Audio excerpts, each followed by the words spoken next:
تأفرفا جالوان كي كإسلاما وني جنة نمن يتمالي نبيتني يو أفانين جنة لافتودا غرو غرون إسي جبودا هندلنين جنة نسي سبتي هن آرين جنة نسي فتاتودا كأكنا جي مسكين تجاهمان بين حكيم سنودون تيني الرجع على خلقه سننجا صلى الله عليه وآله وصحبه وسلم كما في الحديث الذي رواه الإمام الطبراني في الكبير وصحاه علامة الألباني في صحيح الجامع وفي صحيح الترغيب رحمة الله عليهما رحمة واسعة من حديث أبي الدرداء رضي الله عنه قال رجل للنبي صلى الله عليه وآله وسلم يا رسول الله دلني إلى عمل يدخلني الجنة قربان تكو نبي ربي ديتي صلوات ربي وسلام عليه رفني ديتي يا إرجما الله غرا دلغا تكات الرتي نكجيل جاجيل دلغا سنين جنة أكان سينو غرا دلغا تكا نكجيل جا دلغا سيون حجد أكان جنة سينو جنان قال صلى الله عليه وآله وصحبه وسلم لا تغضب هندلني جينو بلينكي رواية براكزة والرواية رواه الإمام البخاري في صحيح رحمة الله عليه رحمة واسعة أبي هريرة رضي الله عنه قربان تكو أمس رفيدي أوصني يا إرجما الله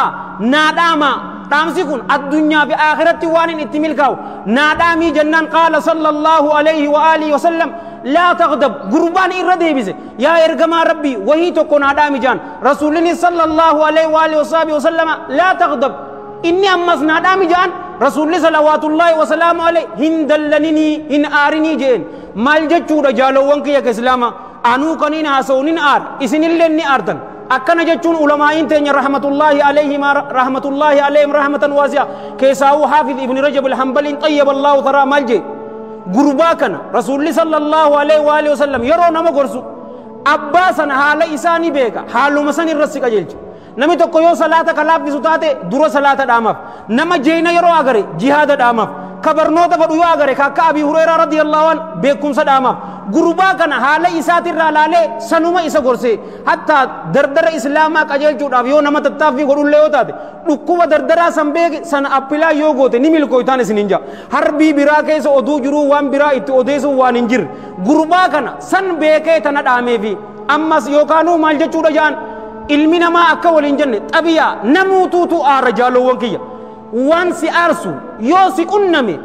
waan si qunname san irratti irkattee hin dallaninii yookaanu waan si aarsu san irra fagaadhuu jechuudha jaalowwan kiyya islaamaa wanni nama aarsitu guddoon maali ni beetanii boona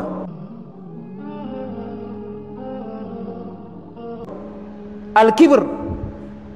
keessaa'uu nama tokko yeroo faarsiteen nama boonaa yoo ta'e hin qeebalu mokkam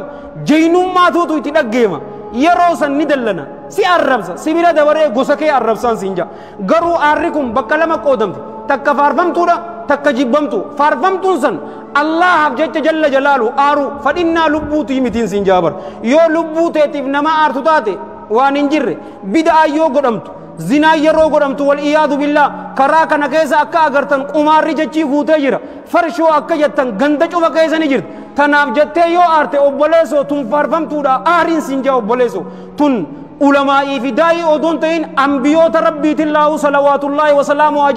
عليهم أجمعين يرو دلنا القرآن هجومه كانوا تيم نبي موسى عليه السلام دلناك أبيتم لوها سنو لفانين دوين جالوان كي كإسلام تم برباچيسا أكر رسول صلى الله عليه وآله وصحبه وسلم جبت عائشة رضي الله عنها فإنا إسانيتي بأبي هو أمي صلى الله عليه وآله وسلم هن آرني يو ربي شريان إسا جل جلال ربي فالي فمتي أمو أكا إرغما ربي صلوات الله وسلامه عليه نمني دلنو هنجرتو جي جالوان كي كإسلام تان جبمتون تمني بيتا نيلا لأمان تنخلقي جارتي إسا وجي واللالان جالوان كي كإسلام دلن سوراني إسيك meeshaa TV qaalii meeqatti bite qabee cabsa TV cabsa jaalowwan kiyya sababa sanitti ijoollee isaa dhawee mataa cabsee haakima keessa tana jibbamtuun hin barbaachisutun yeroo aarte liqimsiin keessaawuu jaarsaa fi jaartii yoo taate arrabaa fi ilkeenuu wallooyti mokkam mana dhiisii bahi obboleessoo qabbanaawi yeroo san deebii reefuun tana eessa biratti wal dhabnee ja'ati rakkoo teessaniif soluushina furmaata barbaada malee meeshaa akkasitti itti laffaatee fidde cabsuu maaltu fide adeeru